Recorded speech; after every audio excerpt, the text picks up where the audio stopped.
I'm Georgina Fernandez with Alaska's News Source. I'm joined right now by Mike Fitz. He's one of the founders of Fat Bear Week. Mike, tell me, where did this inspiration come from?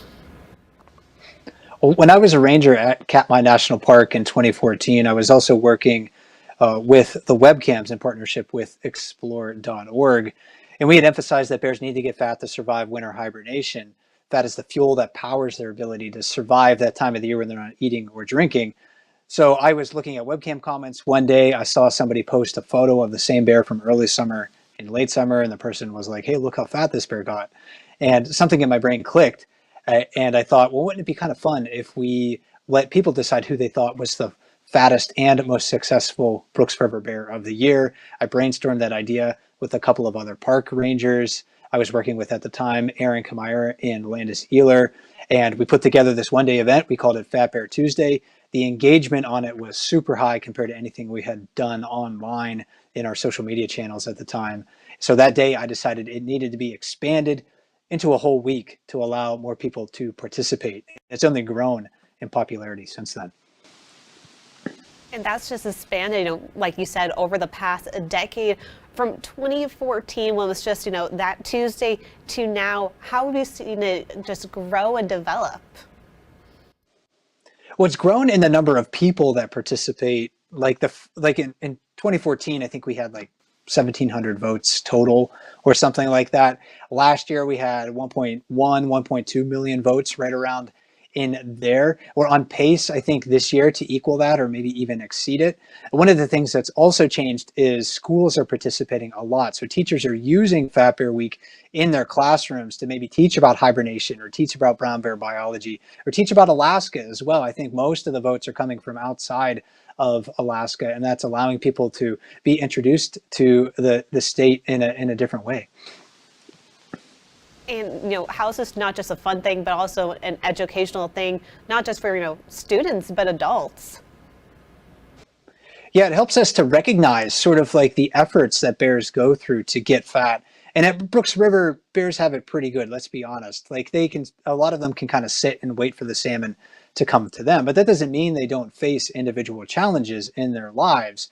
An older bear, like the bear that's on my screen behind me, number 856, he was formerly the river's most dominant bear for about a decade, but he's right around 25 years old or so. He can no longer compete with the younger bears like he used to. So he's had to adapt his strategies of survival to make way for some of these younger bears. So a bear like him has a social intelligence that has allowed him to succeed even in his old age. And then we have younger bears, of course, that are just learning the ropes, learning how to find their way in the landscape. And then Fat Bear Week also allows us to celebrate sort of like the richness and the productivity of the Bristol Bay ecosystem, home to the last great salmon run left on Earth. And there wouldn't be a Fat Bear Week without salmon.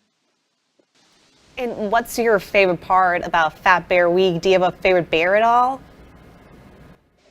I do have a lot of bears that I like to follow their stories. For instance, like Bear 32 Chunk this year, I think he is one of the front runners in Fat Bear Week. He's one of the biggest bears on Brooks River, but he also broke his jaw in June sometime. We don't know exactly how it happened because no one witnessed it, but the timing of it and the nature of that injury really suggests that he broke it in a fight with another bear. So he's had to adapt his life this summer to that very significant injury. It changes how he fishes, it changes how he eats salmon, it changes how he can compete with other bears along Brooks River. So that's one of the factors I think that people need to weigh when they're considering who to vote for. It's just not about absolute body size, but also about what the bears persevered through during the summer to get fat. So there's Chunk, for instance. I think 856 is a big sleeper as well because he came back to the river pretty skinny this year, but he was looking really good by the end of August and into September. And then there's other bears like 901, for instance, who is a single female. She could have cubs in the den this winter. She could give birth in the den this winter, but she is just a balloon. She is looking really, really good. But I think I'm going to throw my endorsement behind Chunk this year. I think he has earned it because of his perseverance working through the pain and the injury that he sustained back in June. And I feel like this gives us a different perspective knowing what these bears are going through as well. But, just having this event going on, do you think this kind of helps the bears out in Katmai? Do you think people are treating them differently? Well, we hope, of course, that people are more aware of what bears need to do to survive, what they need to do to get fat to survive winter hibernation. One of the goals of Fat Bear Week 2, again, is to raise awareness for Bristol Bay and its sockeye salmon and the national park itself.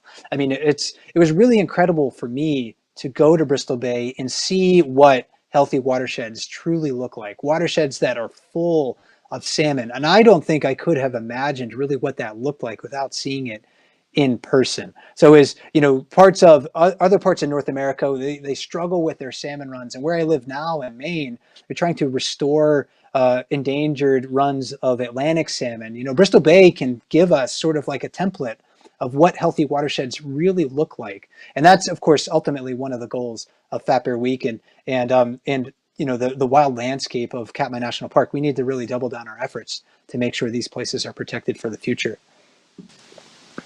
And something really cool about Fat Bear Week, it's just gotten the attention of really people around the world. I have folks back home posting about this. How does it feel to see this just captivate an audience just outside of Alaska?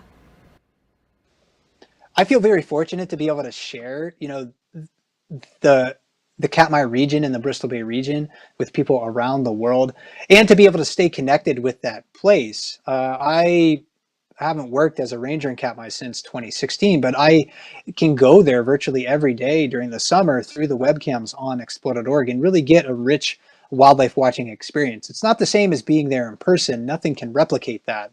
But the webcam experience allows us to get to know a lot of these bears on an individual level and watch them not only across days, but seasons and years. So yeah, I feel very fortunate to be in the position that I am to share the really amazing landscape that is Katmai. And for us who aren't able to just get down there and see those bears in person, how can we participate in a Fat Bear Week? Well, you want to go to fatbearweek.org. That's where voting takes place. There will be matches ongoing until September 30. That's the final match. There's no voting on the weekends this year, but the polls close in Alaska at 4 p.m. Alaska time. So you can vote anytime up until then. Thank you. Is there anything else you want to share with us about Fat Bear Week before I let you go? Well, we got to thank the salmon once again. There would be no Fat Bear Week without salmon. So get out the vote, do your civic duty, and consider, again, what supports the fat bears in Katmai National Park. Okay, well, thank you so much. I appreciate you joining us and telling us about Fat Bear Week.